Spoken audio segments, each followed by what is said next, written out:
You are one of the best player in the house. Better than me. அடேங்கப்பா. You are one of the best player in the house.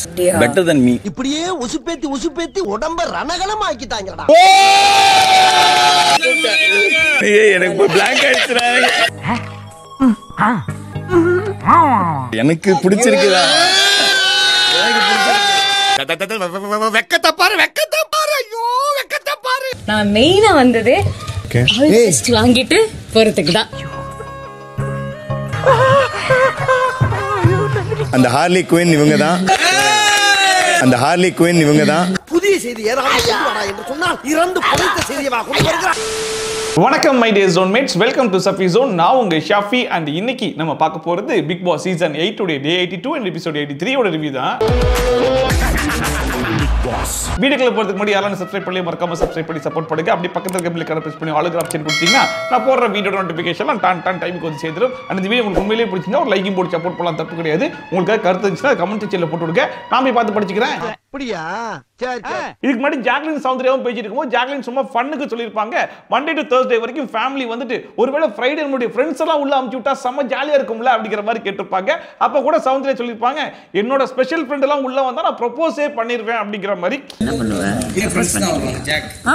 இதெல்லாம் big pass team பார்த்துட்டு நல்ல ஐடியாவா இருக்கு, நல்லா தானே இருக்கு, இதையே நம்ம இம்ப்ளிமெண்ட் பண்ணக்கூடாது அப்படிங்கிற மாதிரி யோசிச்சு அதையே பண்ண ஆரம்பிச்சிட்டாங்க.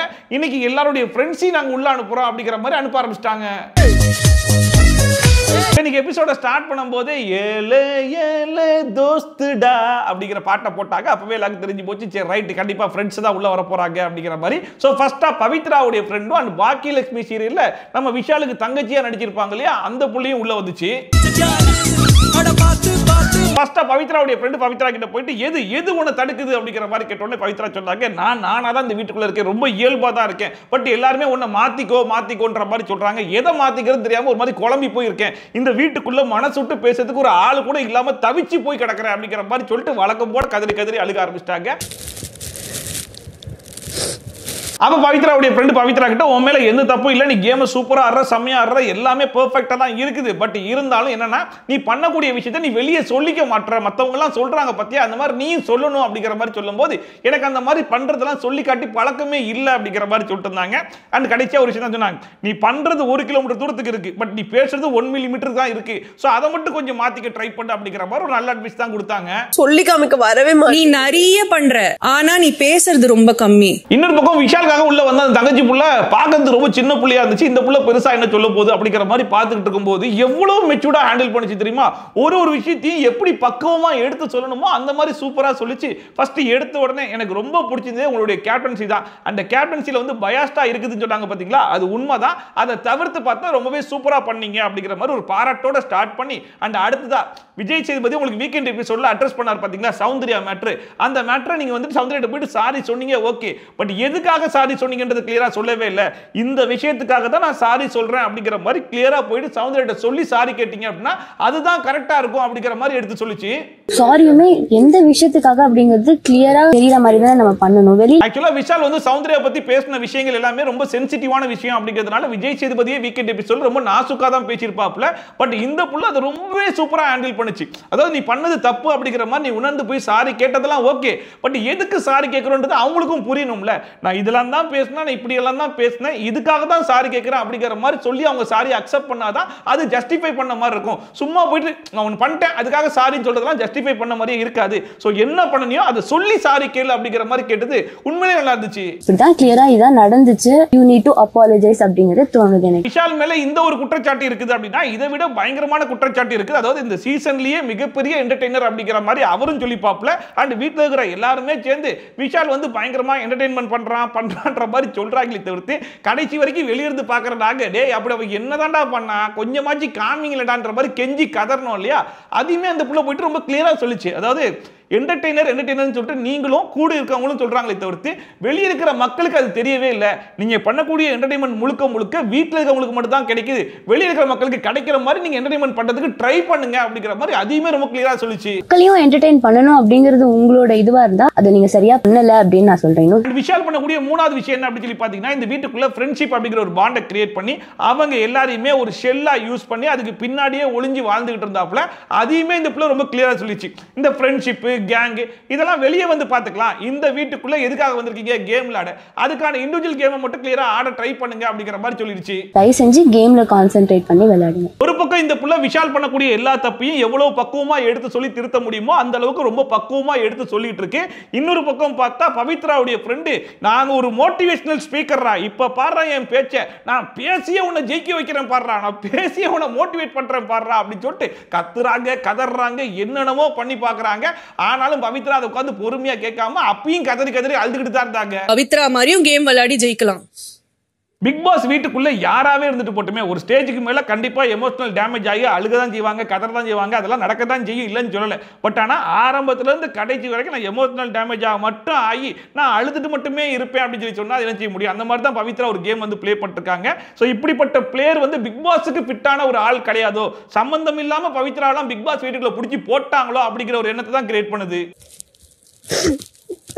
உனக்காக எப்பவுமே நாங்க இருப்போம். அந்த அடுத்த விஷால் கிட்ட இந்த பொண்ணு வந்து இந்த தர்சிகா மேட்டரை கொண்டு வந்துச்சு. தர்சிகா பத்தி வெளியே என்ன நடக்குது அப்படிங்கிற மாதிரி விஷால் கேட்கும்போது உங்களுக்கு உண்மையிலேயே தெரிஞ்சுக்கணும்ன்ற மாதிரி தோணுச்சுன்னா நான் சொல்றேன் அப்படிங்கிற மாதிரி கேட்கும்போது சொல்லு அப்படிங்கிற மாதிரி கேட்டாப்ல. அப்ப அந்த பிள்ளை உங்களுக்கு தர்சிகாவை பிடிக்குமா பிடிக்காதா அப்படின்னு சொல்லி கேட்டா அஸ் அ ஃப்ரெண்டா எனக்கு பிடிக்கும் அப்படிங்கிற மாதிரி சொல்லிட்டு அண்ட் கூடவே வந்து நான் தர்சிகா ரொம்ப கிளியரா சொல்லிட்டேன், இவ்வளவுதான் லிமிட், இதுக்கு மேல இருக்கக்கூடாது, உனக்கு என்ன பிடிச்சிருக்கு அப்படின்னா நீ பண்ணிக்கோ, அது இருக்கு கியூட்டா தெரியுது, பட் நான் உன்னை என்கரேஜ் பண்ண மாட்டேன் அப்படிங்கிறத நான் தெளிவாவே சொல்லிட்டேனே அப்படிங்கிற மாதிரி சொல்லிட்டு இருக்கும்போது அந்த பிள்ளை ரொம்ப தெளிவா சொல்லிச்சு.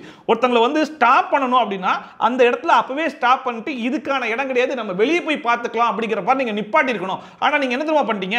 அவங்களுக்கான ஸ்பேஸை கொடுத்துட்டீங்க. அவங்களுக்கான ஸ்பேஸை கொடுத்தீங்க அப்படின்னாலே ஆட்டோமேட்டிக்கா உங்களுக்கு என்ன ஆகும்? குறையாது, கூட தானே செய்யும். சோ பண்ற தப்பெல்லாம் நீங்க தான் பண்ணீங்க அப்படிங்கிற மாதிரி மூஞ்சில் அடிச்சாப்புல தெளிவா சொல்லி விட்டுருச்சு. ட்ரூவா தான் இருந்தாங்க. அது வந்துட்டு நீங்க கொடுத்த ஸ்பேஸ் எனக்கு தோணுது. அண்ட் அதுக்கு ஒரு பெஸ்ட் எக்ஸாம்பிளா நீங்க சௌந்தர்யா அன்சிதாவை ஃப்ரெண்டுன்ற மாதிரி பழகுறீங்க, அது எங்களுக்கு தப்பா தோணல. ஆனா அன்சிதாட பழகுற மாதிரி தான் நான் தர்சிகாட்டியும் பழகுறேன் அப்படிங்கிற மாதிரி சொல்றீங்க. ஆனா வெளியிருந்து பார்க்குற எங்களுக்கு அந்த மாதிரி தெரியல, எங்களுக்கு டிஃபரன்ஸ் தெரியுது. முழுக்க முழுக்க ஸ்பேஸை நீங்க கொடுத்து கடத்துல அவங்க மேல தப்புன்னு சொல்றதுல எந்த ஒரு அர்த்தமும் இல்ல, முழுக்க மேல உங்க மேல தான் தப்பு இருக்குன்றதை நீங்களே அக்செப்ட் பண்ணிக்கோங்க, அதை பத்தி கொஞ்சம் திங்க் பண்ணுங்க அப்படிங்கிற மாதிரி ரொம்ப தெளிவா பக்காவா எடுத்து சொல்லிச்சு. அக்செப்ட் பண்ணிக்கோங்க, but just think about it. And ஃபைனலா இந்த வீட்ல இருக்கிற எல்லாருமே விஷால் கிட்ட சொல்லிட்டாங்க, வெளியிருந்து வந்தவங்களும் எல்லாரும் சொல்லிட்டாங்க, அதாவது பின்னாடி பேசாத அப்படின்னு சொன்னோன்னே எல்லாரும் தான் சொல்றாங்க, எனக்கு ஒன்றும் புரியலையே அப்படிங்கிற மாதிரி சொல்லிட்டு யோ நானே போய் பார்த்தையா, நான் பார்க்கும்போது நீ பின்னாடி தான் பேசிட்டு இருந்தா அப்படிங்கிறது மூஞ்சில் அடிச்சாப்ல சொல்லிட்டு அதையும் கொஞ்சம் மாத்திக்க அப்படிங்கிற மாதிரி சொல்லிச்சு. எனக்கு தெரிஞ்சு விஷாலுக்கு இதை விட பெட்டரா, இதை விட பக்குவமா யாராலையுமே எடுத்து சொல்ல முடியாது. இதுக்கு முன்னாடி சௌந்தர்யோட ஃபேமிலி வந்து சொன்னாங்க அப்படிங்கிற மாதிரி இருந்துச்சு இல்லையா, அது ரொம்ப ஸ்ட்ரெயிட் ஃபார்வர்டா இருந்துச்சு. பட் இந்த புள்ள எப்படி எடுத்து சொன்னா உங்களுக்கு புரியுமோ அந்த மாதிரி அழகா எடுத்து சொல்லிச்சு. எப்படிடா இந்த வயசுல இந்த புள்ளைக்கு இவ்வளவு மெச்சூரிட்டி அப்படிங்கிற மாதிரி இருந்துச்சு. உண்மையிலே இந்த புள்ளலாம் பிக் பாஸ் குள்ள வந்துச்சுன்னா இந்த புள்ளைக்கு இருக்கக்கூடிய அந்த மெச்சூரிட்டிக்கு இந்த புள்ள பேசக்கூடிய அந்த பக்குவத்துக்கும் டைட்டிலே வின் பண்ணாலும் ஆச்சரியப்படுறதுக்குன்ற அளவுக்கு பயங்கரமா பேசிச்சு. அதையும் நம்ம நோட்டீஸ் பண்ணேன். இப்பதான் திருப்புவாங்க. இந்த புள்ள சொன்னதெல்லாம் வச்சு விஷால் ஓரளவுக்கு கெஸ் பண்ணிட்டாப்ல. சரி ஓகே, இந்த மேட்டர் வெளியே கொஞ்சம் தப்பா தான் போயிருக்கு போல இருக்கு, உடனே இதை வந்து சார்ட் அவுட் பண்ணிடலாம் அப்படின்னு சொல்லிட்டு அந்த புள்ளையும் கூப்பிட்டு சௌந்தர்யா கிட்ட கிளியரா எக்ஸ்பிளைன் பண்றாப்ல. இந்த மாதிரி பண்ண அந்த மாதிரி பண்ண, இதனால நான் இந்த மாதிரி பேசினேன், விஜய் சேவி சார் கூட வீக்கெண்ட் எபிசோட்ல சொன்னாப்ல. அதுக்கப்புறமா நான் உங்ககிட்ட நிறைய தடவை சாரி சொல்லிட்டேன், பட் எதுக்காக கிளியரா சொல்லல, இப்பதான் கிளியரா சொல்றேன், ஏன்னா இவ வந்து கிளியரா எக்ஸ்பிளைன் பண்ணி சொல்ல சொன்னா அதுக்காக சொல்றேன் அப்படிங்கிற மாதிரி சொன்னாப்ல. பட் இப்பயுமே சௌந்தர்யாக்கு அவர் என்ன சொன்னாப்ல ஏது சொன்னாப்ல அப்படிங்கிறது கிளியரா புரியவே இல்லை. வெளியே போய் ஃபுட்டேஜ் பார்த்தாங்கன்னா அவங்களுக்கே பயங்கர ஷாக்கிங்காகவும் இருக்கலாம். ஏன்னா விஜய் சேதுபதி சார் சொன்னதுக்கு அப்புறமா கூட இவர் வந்து நான் வந்து பார்த்தது தப்பு இல்லை, நான் பார்த்ததை பார்த்து பேசியிருக்கணும் அப்படிங்கிற மாதிரி, நான் பேசினது தப்பு இல்லைன்ற மாதிரி தான் பேசிட்டு இருந்தாப்ல. பட் இப்போ வந்து நான் அப்பவே அதை வந்து உணர்ந்துட்டேன், நான் ஒன்றும் உணர்ந்துலாம் சொல்லலை, மீன் பண்ணிலாம் சொல்லலை அப்படிங்கிற மாதிரிலாம் வந்து சமாளிச்சுட்டு இருந்தாப்ல. ரொம்ப கேப் விட்டுருச்சுன்றதால மனுஷன் மறந்துட்டாரன்றதெல்லாம் தெரியல. அண்ட் விஷால் வெளியே வந்து அந்த ஃபுட்டேஜ் பார்த்தாப்ல அப்படின்னா ஐயோ நம்ம இந்த அளவுக்கு தப்பா பேசியிருக்கோமா அப்படிங்கிற மாதிரி அந்த மனுஷனே கில்ட்டா ஃபீல் பண்றதுக்கும் வாய்ப்பு இருக்கலாம். அண்ட் சௌந்தர்யா அந்த ஃபுட்டேஜ் பார்க்கும்போது ஆஹா இப்படிலாம் பேசினா நம்மகிட்ட வேற மாதிரில சொன்னா அப்படிங்கிற மாதிரி அவங்களும் ஷாக் ஆகிறதுக்கும் அதிகமான வாய்ப்பு இருக்கலாம்ன்ற மாதிரி தான் இருக்கு. பட் எது எப்படியோ இப்போ சாரி கேட்டாரு, அது கொஞ்சம் மனசார கேட்ட மாதிரி தான் இருந்துச்சு, மனசார உணர்ந்து கேட்ட மாதிரி தான் இருந்துச்சு, அது வரைக்கும் சந்தோஷன்ற மாதிரி தான் இருந்துச்சு. உங்ககிட்ட சொல்லி நான் சாரி சொல்லணும், ஆல்ரெடி என்கிட்ட கேட்டான் sorry. And Manjari, Jacqueline, Deepak and Muthukumaran இவங்கலாம் வந்து பேசிட்டு இருக்கும்போது மஞ்சரி வந்து ரொம்ப நக்கலா நையாண்டியாவே சொல்லியிருப்பாங்க. அதாவது பவித்ரா வீட்டுல இருந்து சொன்னாங்களா அந்த முட்டை உடைச்சி ஊத்துன மேட்ரு, நான் மட்டும் அந்த அளவுக்கு பண்ணல அப்படின்னா பவித்ரா ஸ்கிரீன்லேயே தெரிஞ்சிருக்க மாட்டா, நான் பவித்ரா கொடுத்த ஸ்பேஸ் தான் அது அப்படிங்கிற மாதிரி சொல்லிட்டு பயங்கரமா சிரிச்சிருப்பாங்க. அது பார்க்கும்போது பவித்ரா கொஞ்சம் அசிங்கப்படுத்துற மாதிரி தான் இருந்துச்சு. அந்த கிளிப்பிங்கே வெளியே இருந்து பவித்ராவுடைய ஃப்ரெண்டு பார்த்துட்டு பயங்கரமா ஹர்ட் ஆயிருப்பாங்க போல இருக்கு. மஞ்சரியை கூப்பிட்டு ரொம்ப ஸ்ட்ரெயிட் ஃபார்வர்டாக கேட்டாங்க, அது கொஞ்சம் நக்கலா சொன்ன மாதிரி இருந்து, அவங்க வீட்டுல சொன்னதையும் நீங்க நக்கல் பண்ண மாதிரி இருந்துச்சு, பவித்ராவையும் நக்கல் பண்ண மாதிரி இருந்துச்சு அப்படிங்கிற மாதிரி கேட்கும்போது நான் அந்த மாதிரிலாம் சொல்லவே இல்லையே அப்படிங்கிற மாதிரி சொல்லிட்டு இருந்தாங்க. இல்ல வெளியிருந்து பார்க்கும்போது எனக்கு அப்படிதான் தோணுச்சு, என்னமோ நீங்க தான் வந்து பவித்ராக்கு ஸ்பேஸ் கொடுத்தீங்க, இல்லைன்னா அவளுக்கு விளையாடவே தெரியாதுன்ற மாதிரி பேசுறீங்க, அவ உங்களுக்கு முன்னாடி இருந்து விளையாடிட்டு இருக்கா, அதை முதல்ல மைண்ட்ல வச்சுக்கோங்க, நீங்க ஸ்கிரீன் ஸ்பேஸ் கொடுத்தீங்க, அதை அவ கரெக்டா யூஸ் பண்ணிட்டா, 50-50 தான், மொத்த கிரெடிட்ஸ் நீங்க எடுத்துக்கிற மாதிரி பேசுறீங்க அப்படிங்கிற மாதிரி கேட்கும்போது மஞ்சரி வந்து இல்ல நான் அப்படி சொல்லல, நான் இப்படி தான் சொல்ல வந்தேன் அப்படிங்கிற மாதிரி சமாளிச்சிட்டு இருந்தாங்க. ஆனா பச்சையா மஞ்சரி அந்த இடத்துல பவித்ராவை அசிங்கப்படுத்துற மாதிரி அவமானப்படுத்துற மாதிரி தான் பேசினாங்க அப்படிங்கிறது அந்த கிளிப்பிங் பார்க்கும்போது நல்லா தெரிஞ்சிச்சு. அஸ் பவித்ரா ஃப்ரெண்டா வெளிய இருந்து நான் பார்த்தேன், அது ஹர்ட் ஆச்சு அப்படிங்கிற மாதிரி அவங்க சாதாரணமா கடந்து போயிடாம அது உள்ள வந்தோடனே ரொம்ப போல்டா ரொம்ப ஸ்ட்ரைட் ஃபார்வர்டா பவித்ராக்காக ஸ்டாண்ட் பண்ணி அதை மஞ்சரி கேட்டாங்க பாத்தீங்களா, அது உண்மையிலேயே செம்மையா இருந்துச்சு. அதனால தெரிஞ்சான்றது நீங்க அவ்வளவு ஈஸியா அந்த கிரெடிட் எடுத்துக்க முடியாது, தெரிஞ்சா இல்ல தட்டு அதான் நீங்க சொன்னீங்க. அந்த ஃப்ரைடே எபிசோட்ல உள்ள வந்த எல்லாருமே தீபக் பார்த்து உங்க கேம் செம்மையா இருக்கு, சூப்பரா இருக்கு, இந்த அளவுக்கு நீங்க பண்ணுவீங்கன்ற மாதிரி எக்ஸ்பெக்டே பண்ணல அப்படிங்கிற மாதிரி எல்லாருமே புகழ்ந்து தள்ளினாங்க. அதே மாதிரி பவித்ராவுடைய ஃப்ரெண்டு வந்து தீபக் சூப்பரா ஆடுறீங்க அப்படிங்கிற மாதிரி சொன்னாங்க. அண்ட் விஷால் நீயுமே சூப்பரா ஆடுறப்பா அப்படிங்கிற மாதிரி சொல்லிட்டு சரி ஓகே நாங்க கிளம்புறோம் அப்படிங்கிற மாதிரி அவங்க 2 பேருமே கிளம்பிட்டாங்க. அண்ட் அவங்க 2 பேரும் வெளியே போன உடனே விஷால் போயிட்டு சௌந்தர்யா கிட்ட நான் உண்மையிலேயே மீன் பண்ணல அந்த மாதிரிலாம் சொல்லல, ஆல்ரெடி உங்ககிட்ட நிறைய சாரி கேட்டிருக்கேன், பட் எதுக்குன்னு சொல்லல, பட் அவ வந்து உங்ககிட்ட இந்த மேட்டர் தான் அப்படிங்கிற மாதிரி சொல்லி சாரி சொல்லியிருக்கு அப்படிங்கிற மாதிரி சொன்னா, அதனால தான் சொன்னேன் அப்படிங்கிற மாதிரி இப்பயுமே நான் ரொம்ப மீன் பண்ணிலாம் சொல்லல, சாதாரணமா தான் சொன்னேன் அப்படிங்கிற மாதிரி சொல்லிட்டு இருந்தாப்ல. ஆனா அந்த மனுஷன் எவ்வளவு ஸ்ட்ராங்கா அதை சொன்னார் அப்படிங்கிறது நல்லாவே தெரியும். அண்ட் ஒரு தடவை மட்டும் கிடையாது, அது எந்தெந்த இடத்துல எப்பெல்லாம் வந்து ரிஜிஸ்டர் பண்றது நல்லா தெரியும். அண்ட் விஜய் சேதுபதி சொன்னதுக்கு அப்புறமா அவர் வந்து அக்செப்ட் பண்ணிக்கல அப்படிங்கிறது நல்லாவே தெரிஞ்சிச்சு. பட் இருந்தாலும் சரி ஓகே, இப்போ சௌந்தர்யோட பயங்கர க்ளோஸ் ஃப்ரெண்ட் ஆயிட்டோம், சீசன் வர முடிய போகுது, அதனால சமாளிப்போம் அப்படிங்கிற மாதிரி சமாளிச்ச மாதிரி தான் இருந்துச்சு. ஐ மீன் அதுக்கான எக்ஸ்பிளனேஷன் வந்து கிடைச்சே ஆகணும். அண்ட் பவித்ரா போயிட்டு மஞ்சரி நீங்க ஓகே தானா அப்படின்னு கேட்கும்போது மஞ்சரி இங்கேயுமே மறுபடியும் உருட்டுறாங்க. அதாவது நான் வந்து அப்படிலாம் மீன் பண்ணி சொல்லல, உங்க வீட்டுல இருந்து சொன்னதெல்லாம் நான் எதுவுமே சொல்லல, நான் சொன்னது என்ன அப்படின்னா ஒரு முட்டை உடைச்சு ஊத்திருந்தா பெருசா எதுவும் தெரிஞ்சிருக்காது, 2 முட்டை 3 முட்டை போகும்போது தான் நீயும் ஸ்ட்ராங் பிளேயர்ன்ற மாதிரி தெரிஞ்ச, அதை தான் நான் சொல்ல வந்தேன் அப்படிங்கிற மாதிரி சொல்லிட்டு இருந்தாங்க. ஆக்சுவலா அந்த இடத்துல மஞ்சரி அந்த மாதிரி சொல்லவே கிடையாது, நான் மட்டும் அந்த மாதிரிலாம் பண்ணல அப்படின்னா பவித்ரா ஸ்கிரீன்லேயே வந்திருக்க மாட்டா, நான் பண்ணதுனால தான் பவித்ரா ஸ்கிரீன்லேயே வந்து இவ்வளவு ஸ்பேஸ் எல்லாம் கிடைச்சிச்சு அப்படிங்கிற மாதிரி சொல்லி அவங்க ஒரு சிரிப்பு ஒன்று சிரிச்சிருப்பாங்க. அந்த சிரிப்பு வந்து ரொம்பவே நக்கல் நையாண்டியோட இருந்துச்சு. பட் இருந்தா அந்த இடத்துல சமாளிச்ச மாதிரி தான் இருந்துச்சு. நான் அவ்வளோ நேரம் வச்சு பண்ணதுனால தான் பவித்ரா இஸ் ஆல்சோ ஸ்ட்ராங்ன்றதும் அங்க தெரிஞ்சது. பவித்ராவுடைய பிரதர் உள்ள வந்திருக்கும் போது ஜாக்லின் முன்னாடி ஒன்று பேசுறாங்க பின்னாடி ஒன்று பேசுறாங்க அப்படிங்கிற மாதிரி சொல்லிட்டு போயிருப்பாரு போல இருக்கு. அதை வந்து ஜாக்லின் பவித்ராட்ட கேட்டிருந்தாங்க. அதாவது நான் முன்னாடியே சொல்லிருக்கேன் நீ வெளியே போவன்ற மாதிரி நான் நினைக்கிறேன் அப்படின்னு சொல்லும்போது பவித்ரா சொன்னாங்க நீ சொல்லிருக்க இல்லைன்னு சொல்லல, ஆனா வீக் டேஸ்ல ஒரு மாதிரியும் வீக்கெண்ட் எபிசோட்ல வேற மாதிரியும் பேசுற அப்படிங்கிற மாதிரி தான் அவன் மீன் பண்ணி சொன்னதாகவும் நான் அந்த மாதிரி தான் புரிஞ்சுக்கிட்டேன் அப்படிங்கிற மாதிரி சொல்லும்போது இல்லடி நான் முன்னாடி சொன்ன விஷயத்தை அங்கேயும் சொன்னேன் அப்படிங்கிற மாதிரி சொல்லும்போது இல்ல இந்த பாட்டம் 3ன்ற விஷயத்துல நீ முன்னாடி சொன்னதே கிடையாது அப்படிங்கிற மாதிரி பவித்ரா கேட்டாங்களா.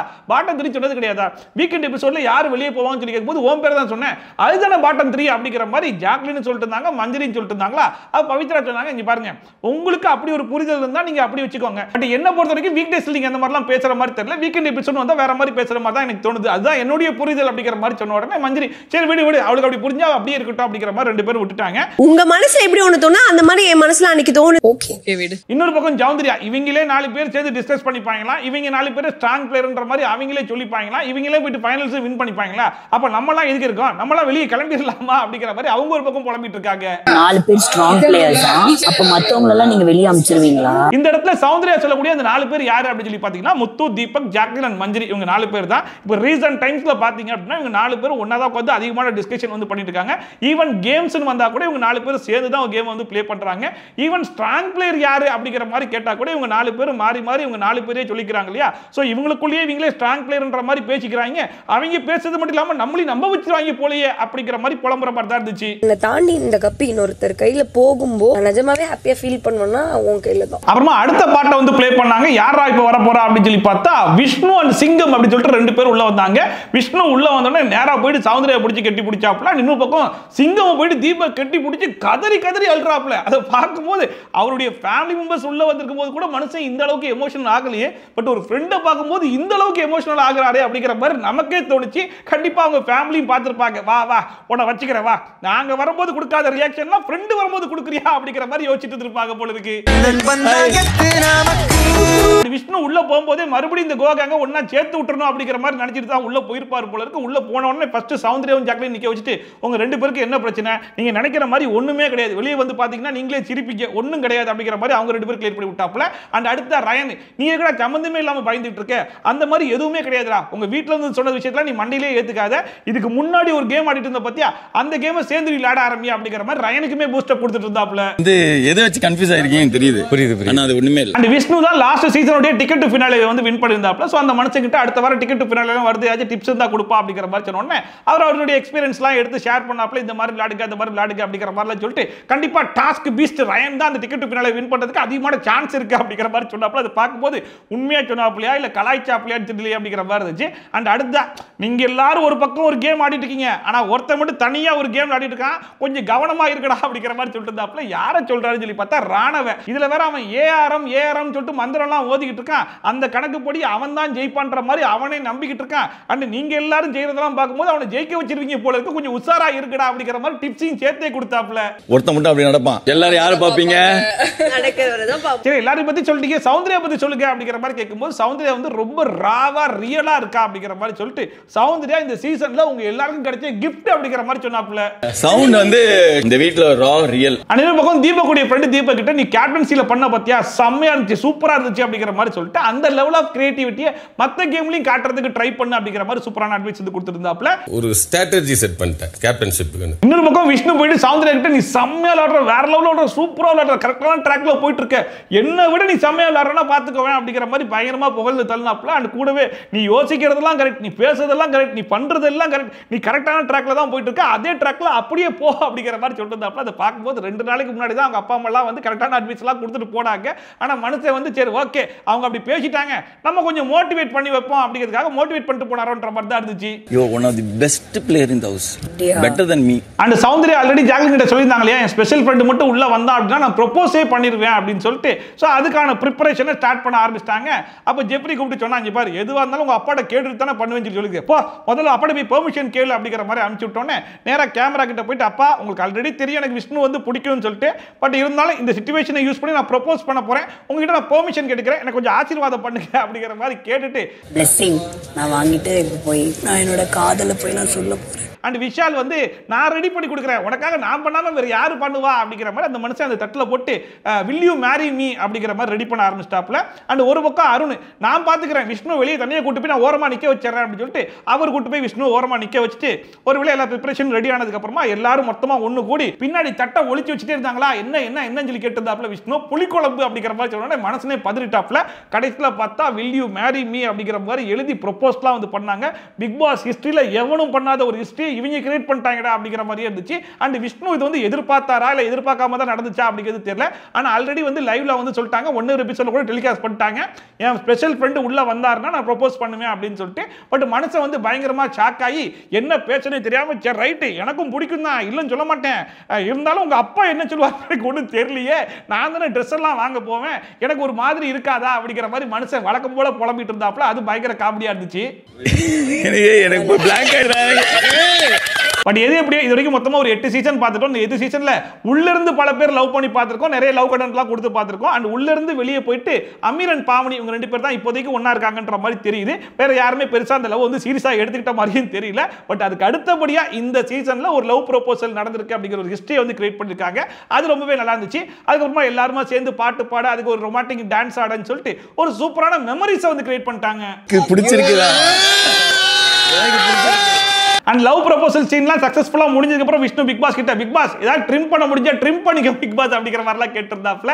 அப்ப கூட சௌந்தர்யா எதுக்கு பயப்படுற, ஏன் பயப்படுற, நான் பாத்துக்கிறேன், வெளியே வரும்போது நான் பாத்துக்கிறேன் அப்படிங்கிற மாதிரி சொல்லிருந்தாங்க. அப்ப கூட விஷ்ணு நீ வெளியே வரதுக்கு நாள் இருக்குமா, நான் உடனே வெளியே போகணுமே, நான் தானே ஃபர்ஸ்ட் ஃபேஸ் பண்ணணும் அப்படிங்கிற மாதிரிலாம் புலம்பிட்டு இருந்தாப்ல. அது பார்க்க செம காமெடியா இருந்துச்சு. அண்ட் அதுக்கப்புறமா அடுத்த வாரம் வந்து பொட்டி வாரம் இல்லையா, ஸோ அதுக்குமே என்ன சொன்னாப்ல அப்படின்னா எங்க சீசன்ல எடுத்தவங்கலாம் பயங்கர புத்திசாலிகள் அப்படிங்கிற மாதிரி சொன்னாப்ல.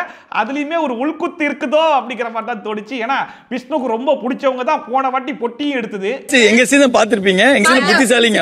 அம்மா எல்லாரும் சேர்ந்து போட்டோஸ்லாம் எடுத்து முடிச்சுட்டு வெளியே கிளம்புறதுக்கு முன்னாடி தீபாவுடைய ஃப்ரெண்ட் வந்து கப்பு முக்கியம் பிகிலு அப்படிங்கிற மாதிரி சொன்னோன்னே கண்டிப்பாடா நான் விட மாட்டேன், கண்டிப்பா எடுத்துருவேன் அப்படிங்கிற மாதிரி பயங்கர வெறியா பயங்கர கான்ஃபிடென்ட்டா பேசினாப்ல. அதெல்லாம் பார்க்கும்போது இதுக்கு முன்னாடி எத்தனையோ பேர் எவ்வளவோ சொன்னாங்க, அப்பெல்லாம் வராத கான்ஃபிடென்ட் அவருடைய சிங்கம் சொல்லும் போது வருது பாடுறா அப்படிங்கிற மாதிரி இருந்துச்சு. உண்மையிலேயே தீபக் அண்ட் சிங்கம் அவங்களுடைய ஃப்ரெண்ட்ஷிப் பாண்டிங் வந்து ரொம்பவே சூப்பரா இருந்துச்சு. அண்ட் உள்ளே பல பேர்கிட்ட சிங்கம் சிங்கம் சொல்லியிருப்பாங்க போல இருக்கு. அவர் உள்ள வந்தோடனே நீங்க தான் சிங்கமா, நீங்க தான் சிங்கமா, உங்களை பத்தி எவ்வளவு சொன்னார் தெரியுமா, டெய்லி உங்களை பத்தி சொல்லாத நாளே கிடையாது அப்படிங்கிற மாதிரி எல்லாருமே புகழ்ந்து தள்ளிட்டு இருந்தாங்க. சோ தீபக் கூட ரொம்ப உயிர் நண்பன் போல இருக்கு அந்த மனுஷன். அந்த ஃப்ரெண்ட்ஷிப் பாண்டிங் பார்க்கிறதுக்கு ரொம்பவே நல்லா இருந்துச்சு. முக்கியம் அதெல்லாம் தூக்கி ரசிங்க.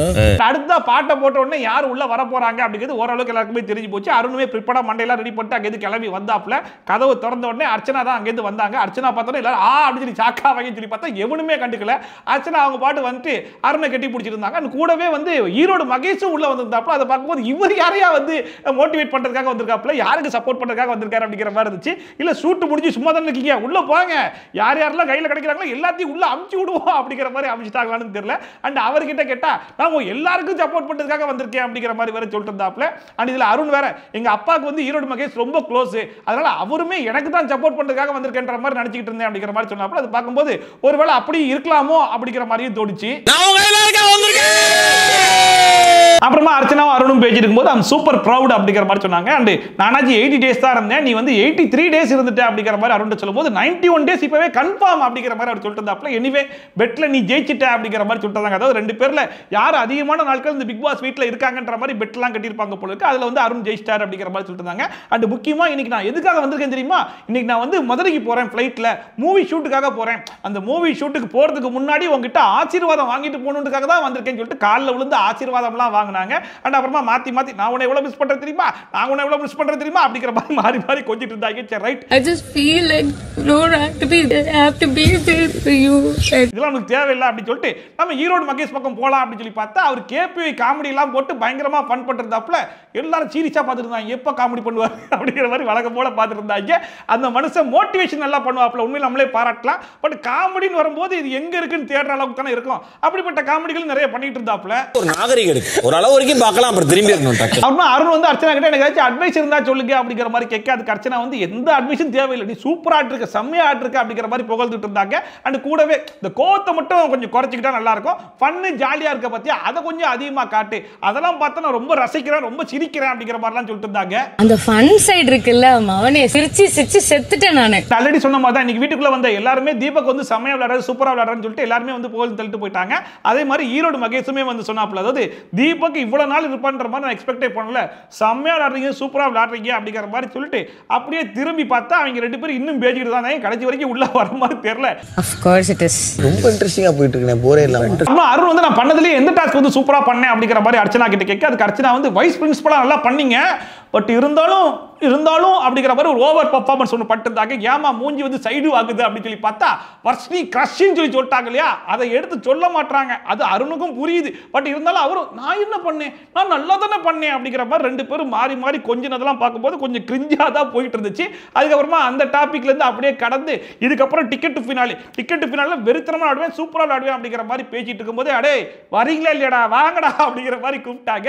உடனே அங்கேருந்து வந்துட்டு ரெண்டு பேரும் ஹக் எல்லாம் பண்ணிட்டு அருண் பிரசாத் வந்து இவ்வளவு நாளா நான் ஹார்ட்லி குயின் மட்டும் தான் சொல்லி நீங்க கேள்விப்பட்டிருப்பீங்க, அது யாருன்னு நான் சொல்லல, அது இவங்க தான் அர்ச்சனா அப்படின்னு சொல்லிட்டு எவனுக்கும் தெரியாது பாரு, ஃபர்ஸ்ட் டைமா இன்ட்ரோடியூஸ் பண்ற மாதிரி பண்ணிருந்தாப்ல. இருந்தாலும் அபிஷியல் அனௌன்ஸ்மென்ட் பண்ணிட்டு இருந்தாரு. அந்த ஹார்லி குயின் இவங்க தான். ஃபைனலா விஷால் அண்ட் ஜெஃப்ரி இவங்க ரெண்டு பேருமே லிரிக்ஸ்லாம் எழுதி வழக்கமா ஒரு பாட்டு ஒன்று பாடுவாங்க பாத்தீங்களா, அந்த மாதிரி காமெடியான சாங் ஒன்று பாடினாங்க. அதுக்கப்புறமா ஜெஃப்ரி அண்ட் அர்ச்சனா இவங்க ரெண்டு பேரும் சேர்ந்து ஒரு பாட்டு ஒன்று பாடினாங்க. அண்ட் ஃபைனலா நம்ம ஈரோடு மகேஷ் வந்து எல்லாருக்குமே வந்து சேர்த்து ஒரு மோட்டிவேஷனல் ஸ்பீச் ஒன்று கொடுத்தாப்புல, உண்மையிலேயே செம்மையா இருந்துச்சு. அதுலயும் குறிப்பா கடைசியா ஒன்று சொல்லியிருப்பார், இந்த பிக் பாஸ் வீட்டை பொறுத்த வரைக்கும் உங்களுக்குன்னு ஒரு தனி வந்து கொஸ்டின் பேப்பர், அதுக்கான ஆன்சர் தான் நீங்க எழுதணும். இதுக்கு முந்தின சீசன்ல ஒருத்தன் ஆன்சர் எழுதுனானே, நம்ம பக்கத்துல இருக்கவங்க எழுதுனானே, முன்னாடி இருக்கவங்க எழுதுனானே, அப்படியெல்லாம் நீங்க பார்த்து எழுதுனீங்கன்னா வேலைக்கு ஆகாது. ஏன்னா ஒவ்வொருத்தருக்கும் ஒரு கொஸ்டின் பேப்பர், உங்களுக்கான கொஸ்டின் பேப்பருக்கான ஆன்சரை நீங்க கரெக்டா எழுதுனீங்க அப்படின்னா கடைசியில நீங்க டைட்டில் வின் பண்றதுக்கான வாய்ப்பு இருக்கலாம் அப்படிங்கிற மாதிரி சொன்னாப்ல. உங்க கொஸ்டின் பேப்பர் வேற, அவங்க கொஸ்டின் பேப்பர் வேற, உன் ஆன்சர் வேற, அவங்க ஆன்சர் வேற, ஆனா போட்டி ஒண்ணு. உண்மையிலே அங்க இருக்கிற எல்லாருக்குமே பயங்கரமான மோட்டிவேஷனலா இருந்துச்சு. சரி ஓகே மோட்டிவேட்லாம் பண்ணி முடியாச்சா, இப்போ நீங்க கிளம்பலாம் அப்படிங்கிற மாதிரி சொன்னோடனே அர்ச்சனா ஈரோடு மகேஷ் ரெண்டு பேருமே வெளியே கிளம்பிட்டாங்க. எல்லாருக்கும் ஆல் தி பெஸ்ட், எல்லாருக்கும் ஆல் தி பெஸ்ட், எல்லாருக்கும் ஆல் தி பெஸ்ட். அப்புறமா முத்துப்புரன் ஒரு டாபிக் ஒன்று கொண்டு வந்தாப்ல, அதாவது நம்ம பொட்டியை எடுக்க போறோம் இல்ல அப்படிங்கிறதெல்லாம் தூக்கி ஓரமா வச்சிருக்கேன், இப்போ நம்ம பொட்டியை எடுக்க போறோம் அப்படிங்கிற மாதிரி எல்லாரும் மைண்ட்ல ஃபிக்ஸ் பண்ணிக்கோங்க. அப்படி எடுக்க போறோம்னா யார் யார் எத்தனை லட்சம் வச்சா எடுப்பீங்க அப்படிங்கிற மாதிரி கேட்கும்போது எல்லாருமே 25 லட்சம் 15 லட்சம் 17 லட்சம் 26 லட்சம் அப்படிங்கிற மாதிரிலாம் சொல்லிட்டு இருந்தாங்க. அப்ப கூட அன்ஷிதா என்ன சொல்றாங்க அப்படின்னா இந்த ராணவ இருக்கான் பத்தி அவன் ரொம்ப ஆர்வக்குள்ளர், அவன்லாம் 3 லட்சம் வச்சா கூட எடுத்துட்டு போயிருவான் அப்படிங்கிற மாதிரி சொல்லிட்டு இருந்தாங்க சௌந்தர்யா. அப்ப கூட எடுத்துட்டு நான் எடுக்கலையே பிராங்க்னு சொல்லிடுவேனே அப்படின்னு சொல்லிட்டு இப்போ கூட இவங்கள பதில் சொன்னா அந்த இடத்துல இல்லாத ராணவ பத்தி இவங்க பேசிட்டு இருக்காங்க. இததான் விஷ்ணு போறதுக்கு முன்னாடி எல்லாருக்குமே ஒரு அட்வைஸா சொல்லிட்டு போயிருப்பாப்ல, ராணவ அவன் பாட்டுக்கு விட்டுட்டா கூட அவன் பாட்டுக்கு காணாம போயிருவான், எல்லாருமா சேர்ந்து பேசி பேசி அவனை பெரிய ஆளாக்கி கடத்துல டைட்டில் வின் பண்ண வச்சிருவீங்க போல இருக்கு அப்படிங்கிற மாதிரி அந்த விஷயத்தை மறுபடியும் பண்ணிட்டு இருக்காங்க. கடைசியா யாரு வேணா பொட்டி எடுங்க, ஆனா ஒரு நல்ல அமௌண்ட் வர வரைக்கும் வெயிட் பண்ணி எடுக்கடா அப்படிங்கிற மாதிரி சொல்லி முடிச்சு விட்டாங்க. நல்ல அமௌண்ட் வர அண்ட் ஃபைனலா ராயன் வந்து சௌந்தர்யா கிட்ட இதனால வந்து உனக்கு விஷ்ணுவை பிடிக்கும் அப்படின்னா எதனால பிடிக்கும் அப்படிங்கிற மாதிரி கேட்டோன்னே சௌந்தர்யா சொன்னாங்க he is a very good soul, அவருக்கு வந்து ஹெல்பிங் டெண்டன்சி ரொம்பவே அதிகம், அவர் வந்து ஹியூமன்ஸை விட அனிமல்ஸை ரொம்பவே டேக் கேர் பண்ணி பாப்பல, இதெல்லாம் எனக்கு ரொம்ப பிடிக்கும், அதனால தான் விஷ்ணு எனக்கு பிடிக்கும் அப்படிங்கிற மாதிரி சொன்னாங்க. அதோட இன்னைக்கு எபிசோடு முடிஞ்சு போச்சு. ஹெல்பிங் டெண்டன்சி இருக்கு, அனிமல்ஸ்க்குலாம் வந்து கேர் பண்ணுவாங்க. சோ இன்னைக்கு எபிசோட பொறுத்த வரைக்கும் பயங்கர இன்ட்ரெஸ்டிங்கான ஒரு எபிசோட்னு சொல்லலாம், பயங்கர டிஃபரெண்டான எபிசோடா இருந்துச்சு. ஜாக்லின் கொடுத்த ஐடியா வச்சு ஒரு எபிசோடியே ஓட்டிட்டாங்க, ஆனா கடைசில ஜாக்லின் அந்த வாய்ப்பை கொடுக்கலன்ற மாதிரி தான் இருந்துச்சு. ஜாக்லினுடைய ஃப்ரெண்ட் அவங்க அம்மா கூட சேர்த்து அமுச்சு விட்டாங்க, இந்த மாதிரி தனியா அமுச்சு விட்டுருந்தா அவங்களும் கொஞ்சம் ஸ்கோர் பண்ணிருப்பாங்களோ அப்படிங்கிற மாதிரி தான் இருந்துச்சு. சௌந்தர்யா பார்க்கும்போது அவங்க கொஞ்சம் வயிற்றுச்செல்லாம் பட்டிருப்பாங்க, இவெல்லாம் ப்ரொபோஸ் பண்ணிட்டா கடைசியில் நம்மளால எதுவும் பண்ண முடியாம போச்சு அப்படிங்கிற மாதிரி இருக்கும். அண்ட் சௌந்தர்யா விஷ்ணு பண்ணது வந்து ஒரு ஹிஸ்டரியை கிரியேட் பண்ண மாதிரி இருந்துச்சு, அது ஒரு சுவாரஸ்யமான விஷயமா இருந்துச்சு. And Arun and Harley queen இந்த சீசன் ஃபுல்லா பேசி கடத்துல ஒரு வழியா அவங்க உள்ள வந்து ஆசீர்வாதம்லாம் வாங்கிட்டு போயிட்டாங்க. அண்ட் ஃபர்ஸ்டா பவித்ரா ஃப்ரெண்ட் வந்தாங்க பாத்தீங்களா, சோ பவித்ராக்கு பயங்கரமான மோட்டிவேஷன்லாம் கொடுத்தாங்க. அண்ட் வந்து பவித்ராக்காக ஸ்டாண்ட் பண்ணி மஞ்சரி கிட்ட கேட்டாங்க பாத்தீங்களா, அது ரொம்பவே நல்லா இருந்துச்சு. அண்ட் விஷாலுடைய தங்கச்சியே ஒரு புள்ள உள்ள வந்துச்சு பாருங்க, அந்த புள்ளையுமே இந்த ஹோல் எபிசோட்லயே அந்த புள்ள தான் பயங்கரமா ஸ்கோர் பண்ணிச்சு. அந்த புள்ள கேட்ட கேள்விகள், அந்த சொன்ன பக்குவம், அந்த சொன்ன விதம் எல்லாமே பயங்கரமா இருந்துச்சு, எனக்கு ரொம்பவே இம்ப்ரெசிவா இருந்துச்சு. அண்ட் குறிப்பா நம்ம தீபக் கூடிய அந்த சிங்கம் அவங்க ரெண்டு பேருக்குள்ள அந்த ஃப்ரெண்ட்ஷிப் பாண்டிங் இருந்து பாத்தீங்களா, அதுவே ரொம்ப நல்லா இருந்துச்சு. ஃபேமிலி ரவுண்டோட இந்த ஃப்ரெண்ட்ஸ் ரவுண்ட் ரொம்பவே நல்லா இருந்துச்சோ அப்படிங்கிற மாதிரி எனக்கு தோணுச்சு. உங்களுக்கு எப்படி இருந்துச்சு அப்படிங்கறத மறக்காம கமெண்ட் செக்ஷன்ல சொல்லுங்க. அண்ட் இதே மாதிரி ட்ரோல்ஸ் அண்ட் விஸ்லாம் கண்டிப்பா பார்க்கணும்னு நினைச்சீங்கன்னா மறக்காம சப்ஸ்கிரைப் பண்ணிட்டு பக்கத்துல இருக்க பெல் ஐகான் டான் தட்டி விட்டீங்கன்னா போற வீடியோ நோட்டிஃபிகேஷன் டான் டைம்க்கு வந்து சேரும். சோ மீட் இந்த மாதிரி சூப்பரான வீடியோட சூப்பரான ரிவ்யூட சூப்பரான ட்ரோலோட சந்திக்கலாம். This bye from Shafi. Tata bye and take care.